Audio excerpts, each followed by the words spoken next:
said a little while ago, the interview can break you. May not make you, but it certainly can break you. So I think it's important to keep that in mind.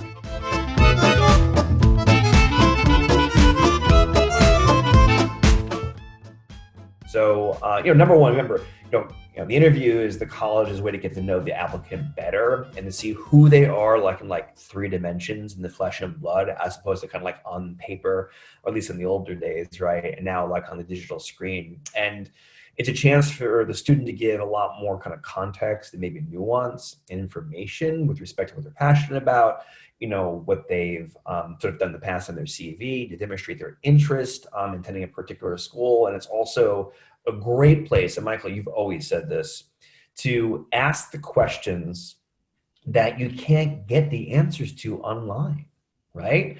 And so what's been kind of interesting about this particular component of the application process is that in years past, it hasn't really been, Michael, you said it, I learned this from you. The interview really can't get you in, but it can keep you out. But I think in this current, climate, it's probably, it's certainly going to be much more important.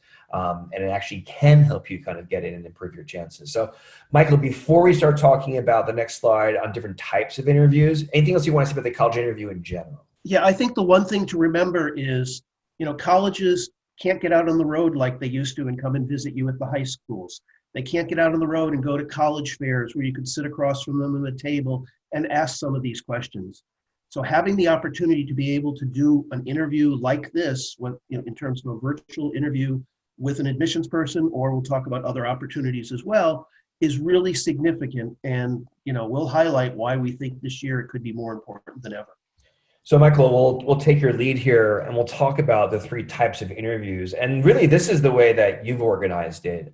So we'd love to kind of hear you talk about each of these different types of interviews: the alumni interview, the admissions rep, a current student. To what extent are they formal? To what extent are they common? What sort of the stakes involved in each one of them? Would love to kind of hear insights. Obviously, I grouped them into three different groups. The alumni interview is probably fairly common among the more prestigious, larger universities.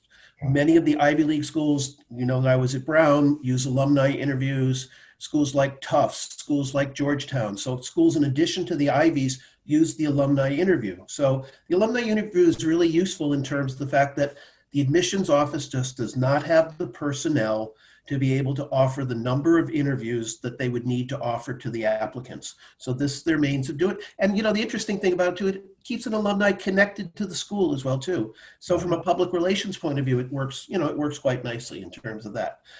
If you're fortunate enough, you might get an interview with an admissions representative, someone from the staff, not always necessarily the person from your geographic region, but whoever might be available to interview you. And I think those are going to be fairly significant. And we'll talk about a little bit more about the significance of each in terms of that. But if you're talking to an actual admissions person, you can rest assured they're making observations, comments, thoughts about what you're going to do, what they're going to do with you. And I think it's going to be much more important perhaps than the alumni or the current student. What's interesting with the current student, though, is there are some offices that actually train a number of students to be student interviewers. That's their work-study job. It's something that they have them do on campus.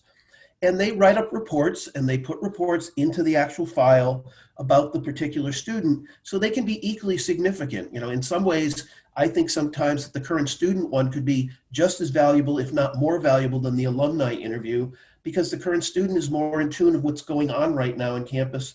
And sometimes you might have an alumni interviewer that graduated 30 years ago.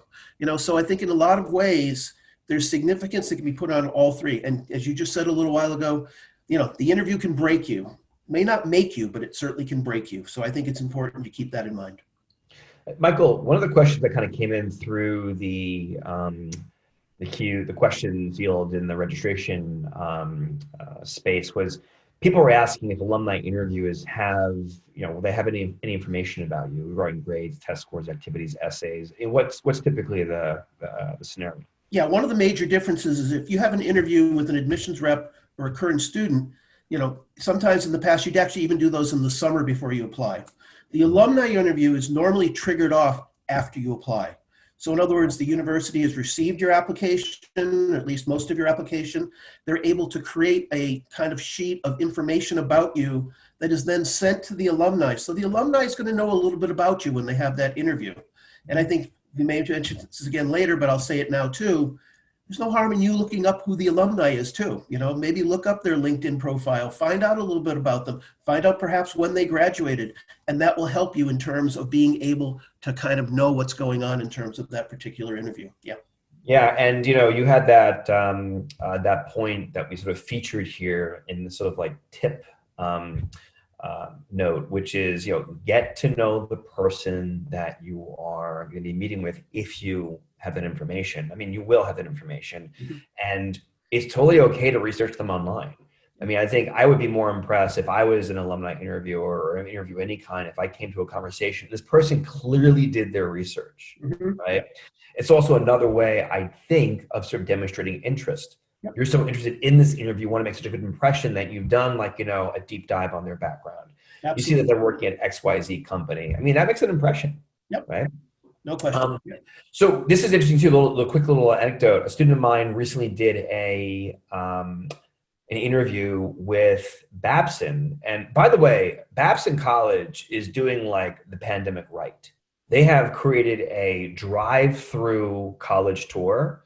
So, you register, that registration gives you a code to kind of get through the gate. You drive around, you go to their website. They have different audio tracks recorded by a student telling you more about like these like dozen or so kind of landmarks at Babson. Really well done. And on top of that, they're also being very proactive with these interviews. And what they're doing is they're having both an admissions rep as well as a current student. So you're kind of getting both of those perspectives in one. So just a good example of a school that's sort of like doing it right. So as far as scheduling goes, a couple of things here to talk about. And number one, when you're scheduling your interviews, you probably want to start with the schools that may not be at the top of your list first, right? You probably need like 2 or 3 kind of goes at it before you really kind of start to find your rhythm, right? Kind of work out your story. You want to kind of work up to your first choice, your top choices, right?